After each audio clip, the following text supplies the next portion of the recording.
Hello, everybody. Welcome to Right Now. Welcome to this eternal pseudo moment. And welcome to, well, paradise. That's what this is. This is paradise. Now, you can't see it as long as you're believing that you're a separate entity, a human being, or a dog. I don't know what dogs see, but at least they don't have stories about what they see. And we do endless stories, don't we? We don't care about what we see. We don't care about what is. What we care about is what we think about what is. And what we think about what is not much. We are just slogging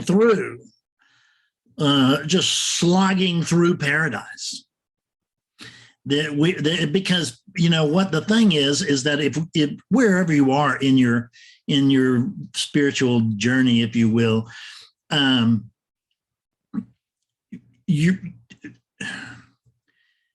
it makes no difference. You're slogging until you're not. And if you're in pre-awakening, welcome to slogging, because that's what it's going to be. You're just going to have to slog, and there'll be experiences that'll be joyful and wow and insightful and all of that. But then, then you're stuck with right now. See, because even that something other than right now apparently occurs in right now, because that's all there is right now.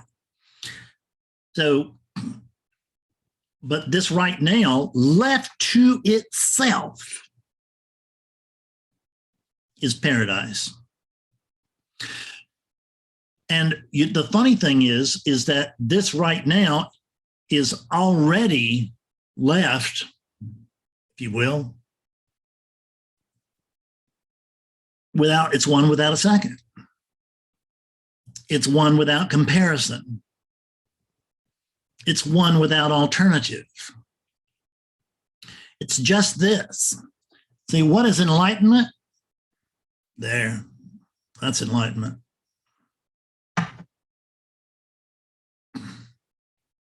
The ordinary, but really, it is an extraordinary ordinary, particularly this little bottle.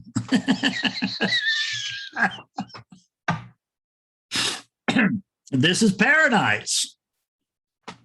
Enlightenment is simply the recognition of paradise. That's all it is. Realization is simply the recognition of paradise. That's the truth. The problem is that prior to awakening and after awakening, we have so many assumptions, so many wishes and desires, and so many benchmarks that this, as it is, can't meet. And it's not going to change for you. It doesn't matter how you wish it. It doesn't matter. Number one, let's notice that it doesn't matter how you wish it to be, because there's no damn you there. There really isn't. There's something. Well, there's something with a U, but that's a capital Y. There's no lowercase u over there. There is the uppercase U, the capital Y, because that's what you are. And you can recognize paradise. You may be able to recognize it as you watch this video, if you haven't clicked it off yet, right? A lot of people click these things off right at the beginning because I can see. I've got about 20 seconds to say something magical, or people will go to something else. And I know how it is when you're scrolling.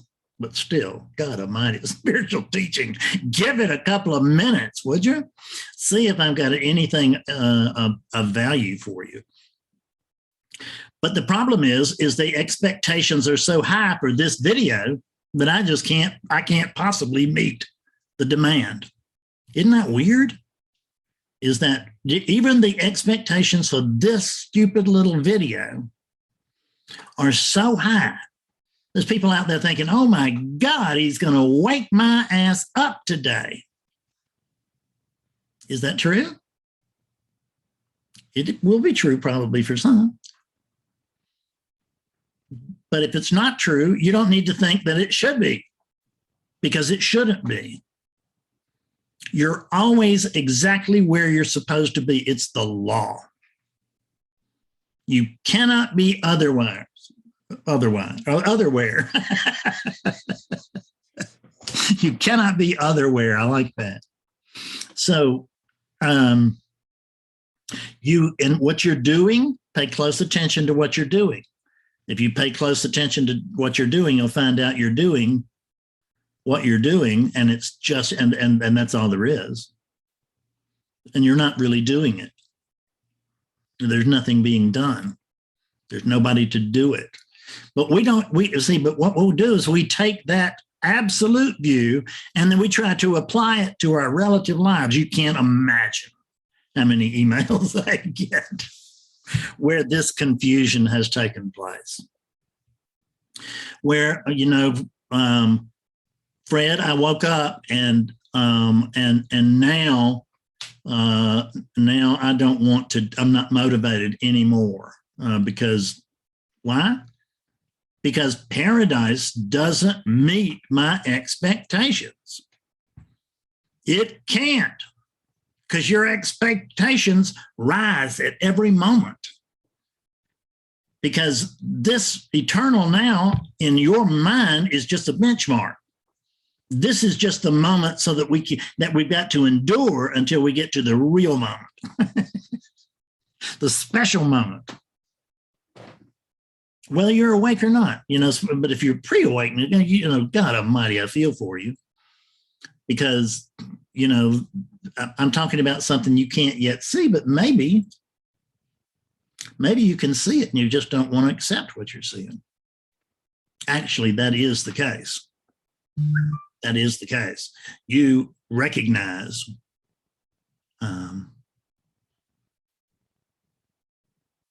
you see this. Realization is realization of this. Now, I'm not saying where this ends because it doesn't, but it's realization of this.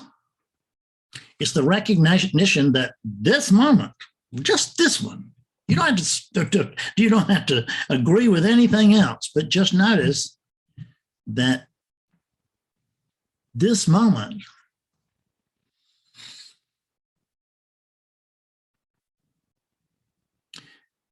if you're looking as that unit, this moment is going to suck. That's just the way it is. And for human beings, this is paradise. Trust me, I swear to you, it's paradise. We're already in heaven. Everybody's knocking, trying to get into heaven. Hell, you're already in heaven and you're knocking to get out. Why? Because you want what you don't have. And you don't, what's on the other side, so to speak? Well, there is no other side. There's just this. But there must be an end to this, a wall somewhere where, the good stuff is on the other side. And that's not true. We're not any better than my dog, Willie. He wants to be wherever he's not. Doors are held to him because he's always supposed to be on the other side of whatever door is in front of him. He doesn't care for doors because they keep him from being where he wants to be. And then he walks through the door and this is a little disappointing. Paradise has its shortcomings, doesn't it? Because I had it built up what I was going to be like after I woke up. And then in post-awakening, which means that, and when I say post-awakening, I'm not talking about stabilization. I'm saying there's been an authentic non-dual moment. There's been an authentic non-dual apparent experience. And then what we notice is, oh my God, I can't believe it. And then it's like, God, is this it? Is this, this is really it? And what's happening is that even just right after awakeness has seen the truth of its own non-being, then the human being comes in and takes control of that. And the human being says, this is not what I thought it would be. This is not as good as it would be. What are we talking about? It does not matter. We can be talking about apples. We can be talking about cars. We can talk about mates.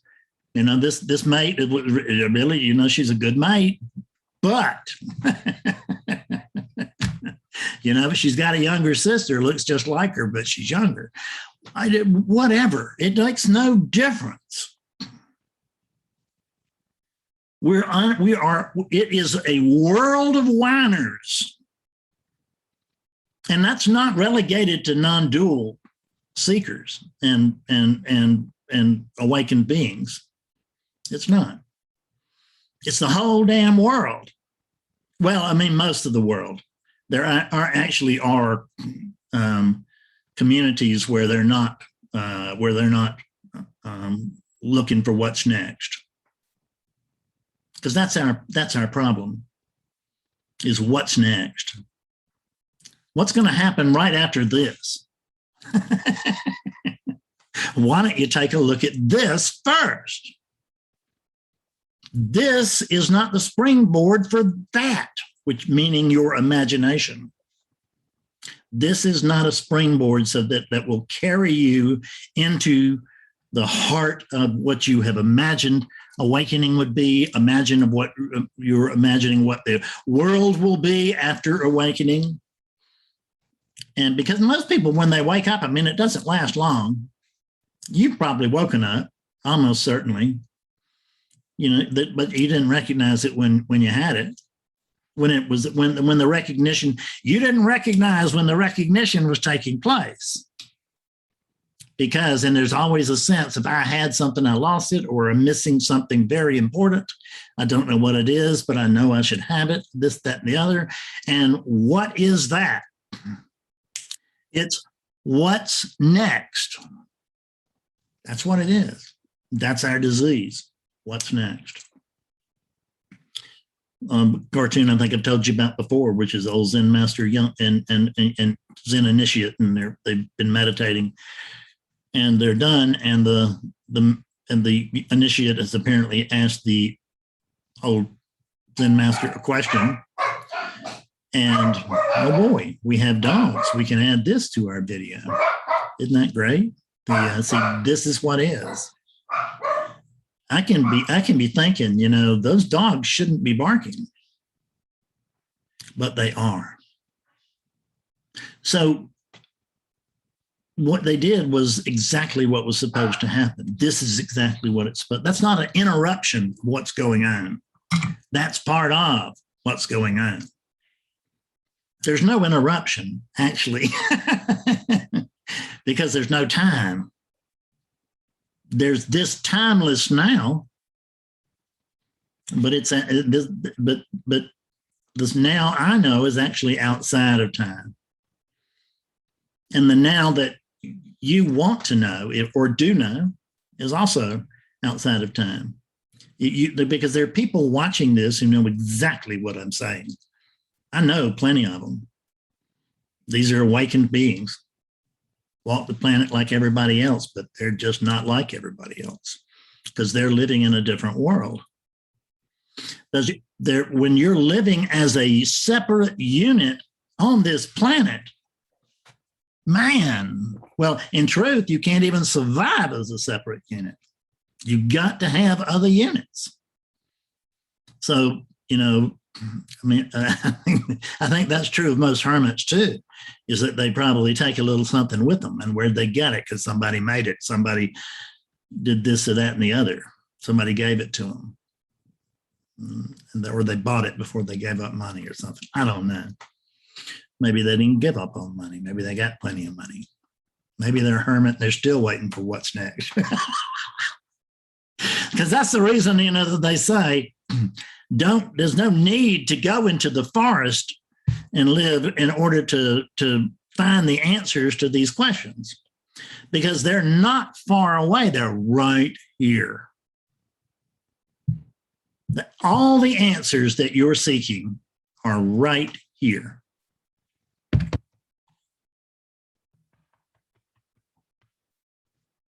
I'm knocking on heaven, but it's not the door of heaven. I'm already in heaven. It's a box. It's a box within heaven. It's not really a box. It's an apparent box. What it really is, what all of this is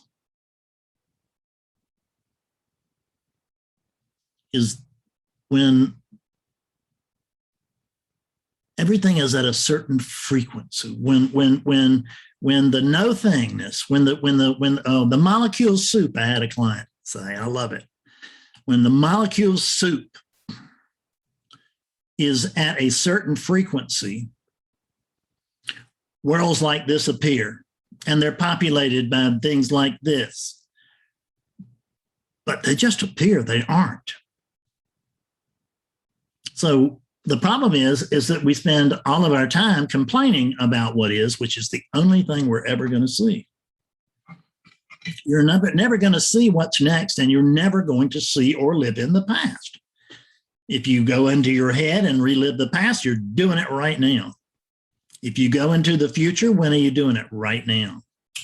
Because there is no future, there is no past. Those are, it's just outside the chain of events. There's an apparent chain of events, but they're all happening right now. Everything's happening right now. And it can't be other than the way it is. Can you grasp that?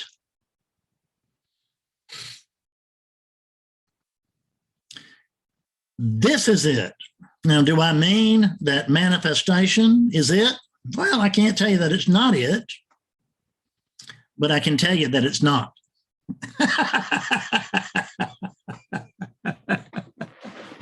Because this manifestation is winking in and out as it moves in and out of frequencies. Everything. The Indians had it right thousands of years ago. They said there was, there was the eternal vibration. There was the original sound, Om. It's a vibration, and there you can. And when that vibration gets to certain frequencies, then we tend to resonate with with not the frequency, but that which the frequency occurs within. That's what you are. All of this is a frequency. It's a frequency of apparent manifestation. And it is not changing. I mean, it is all the content here. It's always changing, but it's not changing because we wish it to be. We want it to be. We swear it to be. We fight for it to be.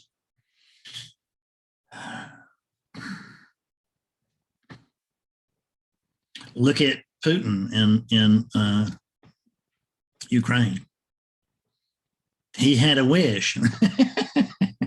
But that wasn't the way things are. He had a desire that the Ukrainians would lie down in 2 days, and he would just claim that country and be the big. He would be like, instead of Peter the Great, it'd be Putin the Great, right? That's what he's looking for. He's looking for an eternal stamp, but you can't stamp eternity. Because you are eternity.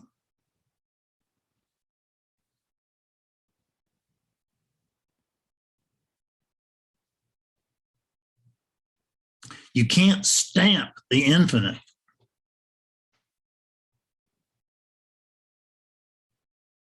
Because you are the infinite.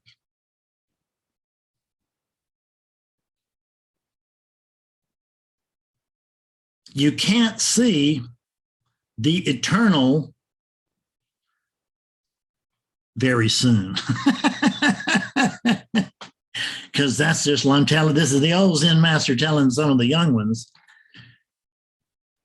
there ain't no very soon. There's not, when you are thinking, I've almost got it, I'm right on the edge. Just, I don't want to discourage you, but you can stay there for a lifetime. You can stay there. Well, you know, that energy can manifest for lifetimes, whatever, you know, and it's apparent lifetimes. It's all happening now. There are no lifetimes. I mean, it's an imaginary unit. How old do you think it is? How much do you think it weighs? It's imaginary. It isn't anything. But it appears to be our experience. And I say our experience, it means there's a sense of a being here. I know I'm not it, but damn it, you know, the story unfolds here anyway.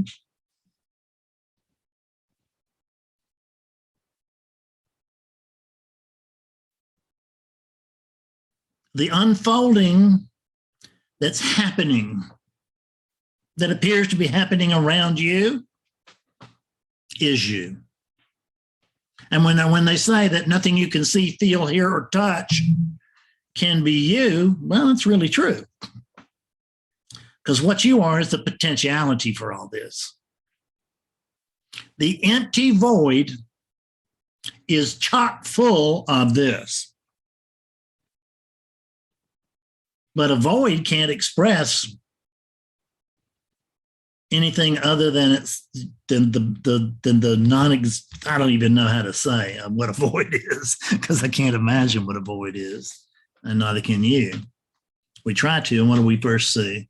We see an open void of darkness. And where do we see that from? Well, you know, I'm noticing it from the light. There's no, you know, there's no darkness, there's no light. There's apparent, you know, there both apparently exist in a bipolar world. But that's all it is. It's just a bipolar experience where we rock. But it doesn't even turn, it just rocks. It feels like it's turning, but that's time. We notice change and we call it time.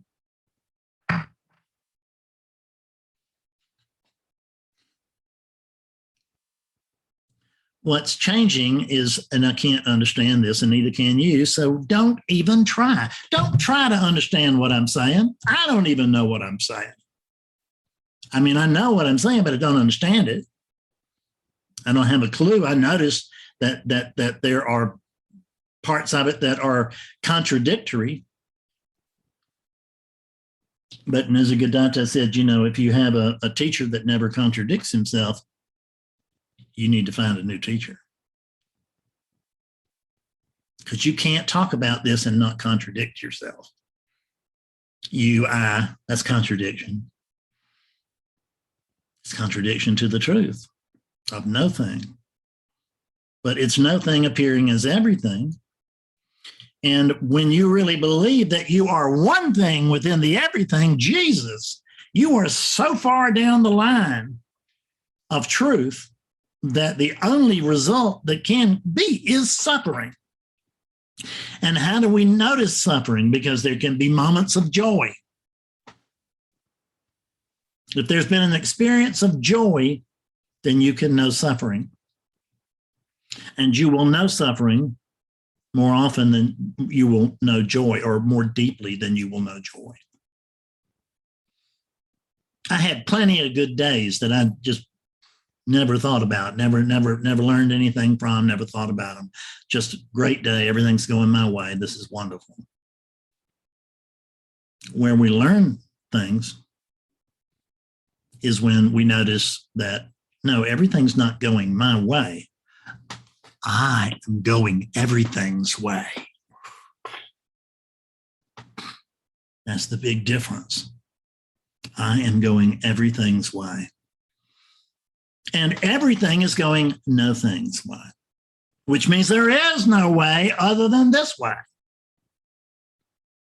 This shouldn't be like this. Who in the hell thinks that? Where do you get that from? You make it up and then you suffer from it. It shouldn't be like this. How do you know? Well, I mean, because I can imagine it used to be better. There's no used to be. There's what is right now. You're comparing it to a mental picture.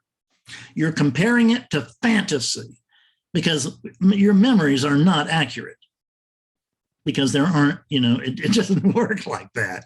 God, I don't want to get so deep that I can't get anybody to follow me, or so deep that I fall in the trap of, absolutism.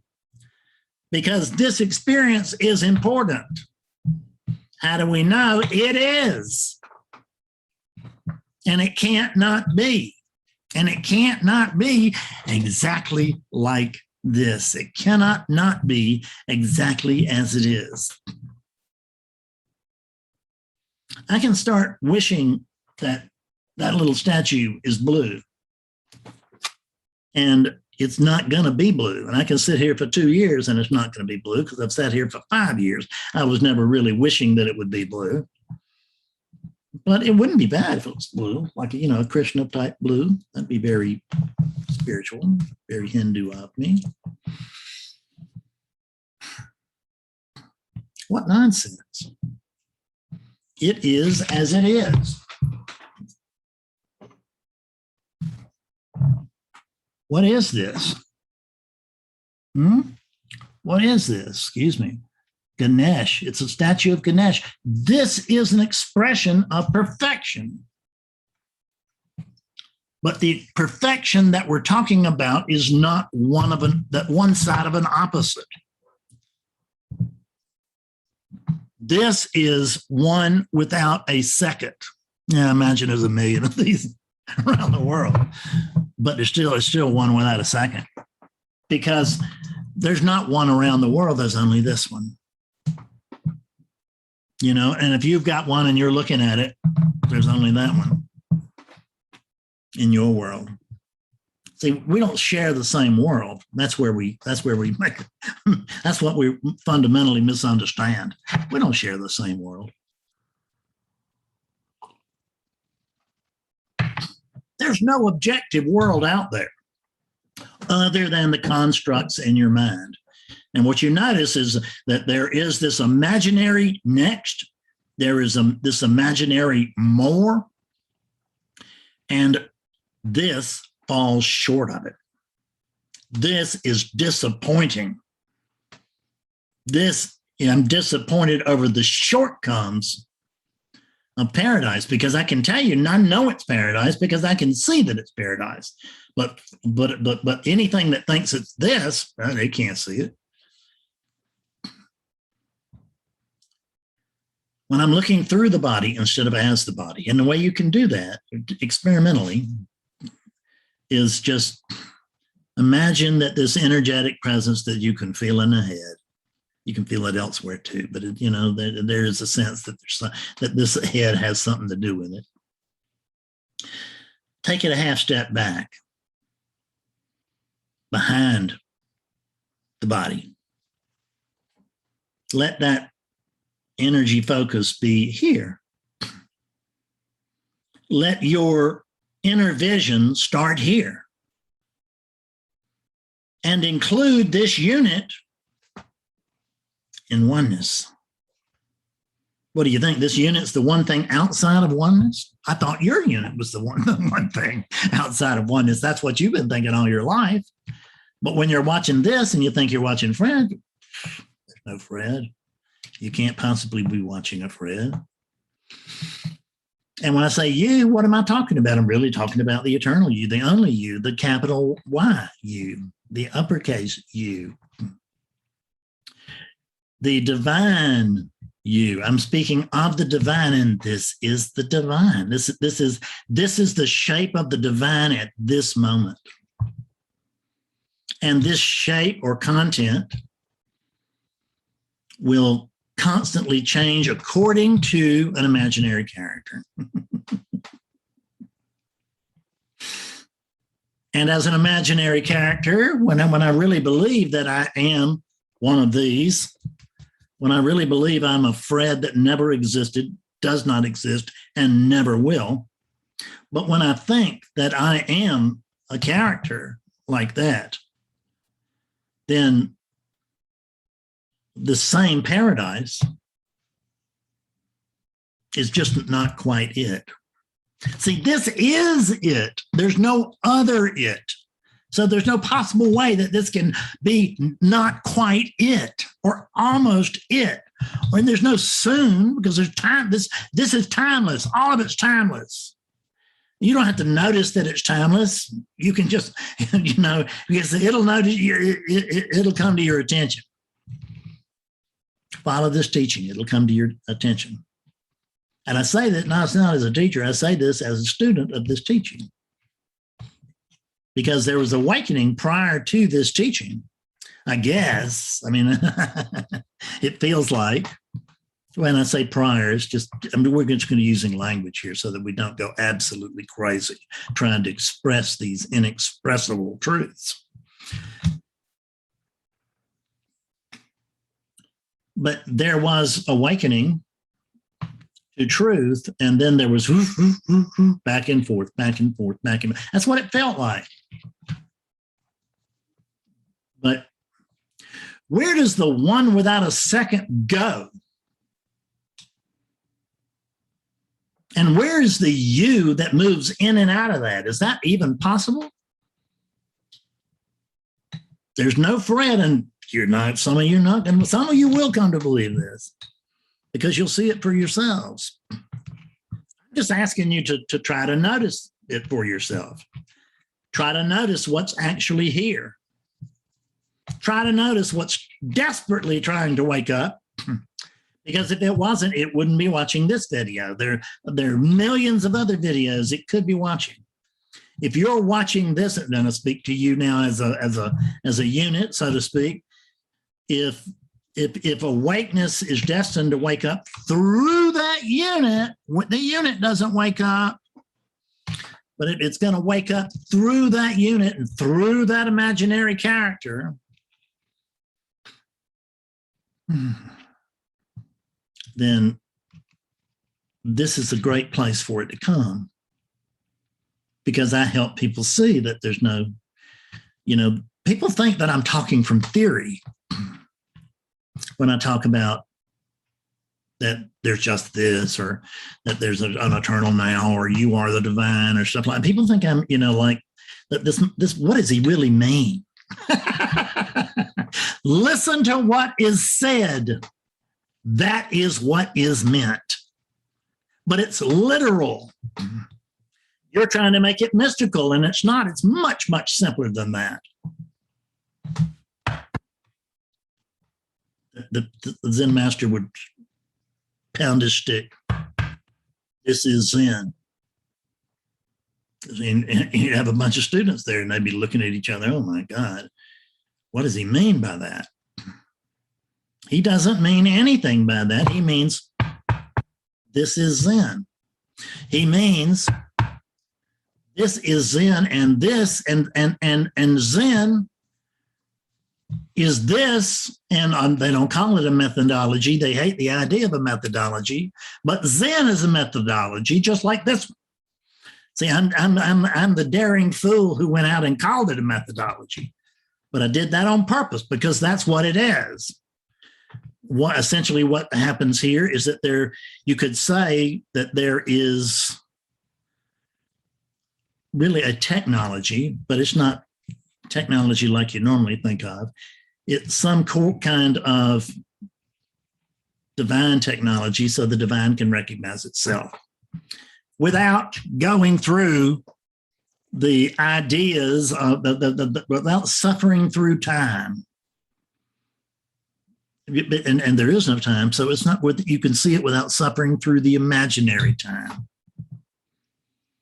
And you don't have to go anywhere else. You don't need to go to India. You don't need to go to South America. You can go down there and smoke some stuff if you want, or drink some stuff. That's fine. I have no complaint with that. But you don't need to go down there to find out what's real. This is what's real. And all that does is point to this. But it does it in such a way that it's like a divine technology, kind of like this. And if you've got the time and money, Go on down there. Some people see it, some people don't. Same thing happens here. Most people see, almost everybody sees it, but not everybody. And when I say they see it, I'm talking about real students of this teaching, active students of this teaching, involved students of this teaching. You won't hear. I mean, there are some that get it and lose it. There's some that move back into the dream, but you can't get out of the dream because there's nothing but the dream. This is your dream, meaning the divine you. This is your dream. And that's all you're doing is you're dreaming. You're dreaming you're a Fred. You're dreaming that you are a pocket knife. You are dreaming that you are a crystal. You're dreaming that you're all these things. And all of these things cannot exist without you. But all of these things added up do not equal you or even begin to compare with you, because there is no comparison to you. You are one without a second. Everything has a second. There's this and the absence of this. Well, we can say that there's consciousness and the absence of consciousness, but what the hell are we talking about, the absence of consciousness? Nobody can tell us what the absence of consciousness is about, because you lose consciousness.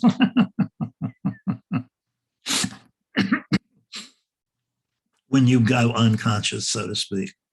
There's no you that's going unconscious. It's just the frequency changes. I'm inviting you to get on this frequency. I swear to God, it's a frequency. I have seen it so very clearly in the last 10 days. Just a video guy has not been in the house, and I was not ready to talk about this. I'm still not really ready to talk about this, but it won't let me not talk about this. It is the same way with every great step that this teaching has ever taken, from oneness to noneness to this to that.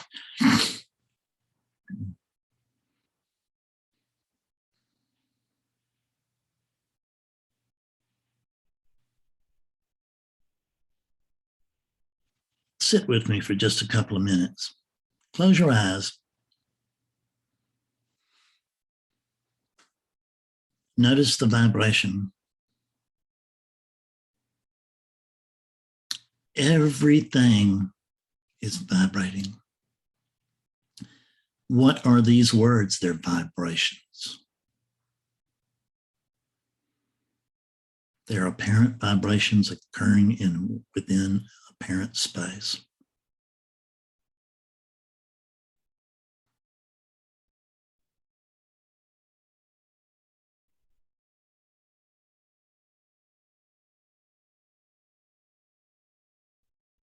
Notice the aliveness that's here right now.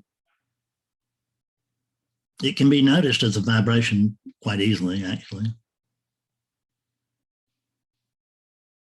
It can start out as noticing a vibration somewhere in the body. Or it can be a vibration throughout the body. Or we can notice that the body itself is vibration. That its world, its image. God created man in his own image. And we think that that they're talking about human beings. God has no image.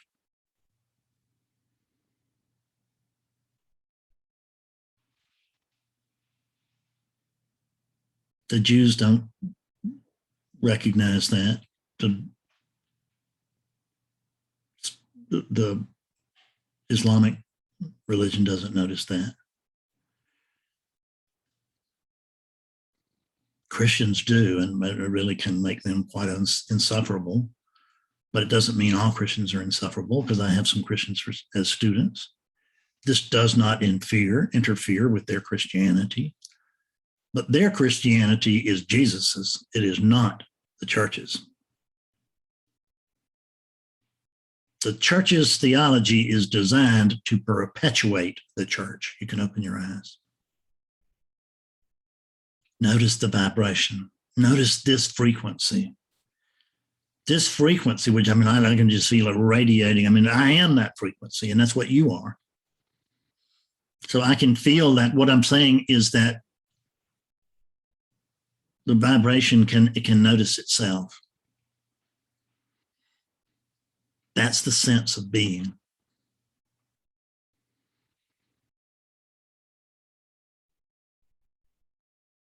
And it's not actually an eternal sense of being. It feels like an eternal, and we could work it out with math or something to find out that it's eternal.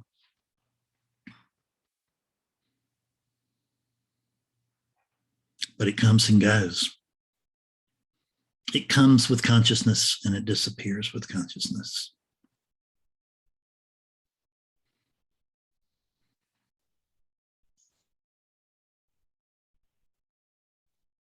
I think I've already said too much, but I'm just trying to get to you, trying to help. I really am, because I'm helping myself. If I can help you, we are the very same thing. Hello, awakeness. Welcome to the eternal now that you are. And when I say the eternal now,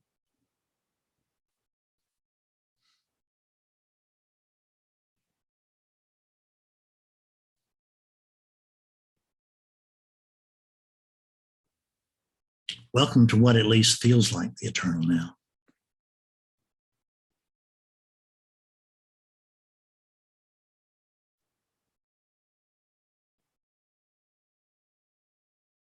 The vibration doesn't disappear when the body dies, but the myth of a separate being, that disappears. So there's not the vibration which I am, plus a Fred, 160 pounds, 70 pounds over there. Just this frequency. Enjoy this frequency. Enjoy it often. You can just be still. Notice the frequency. Notice the frequency of Om. And I'm not saying this with hocus pocus. I'm just saying it's a great way to notice it.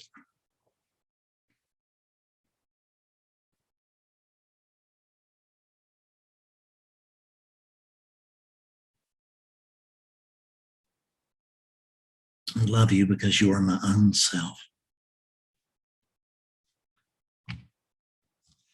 I look forward to seeing myself again soon. Bye for now.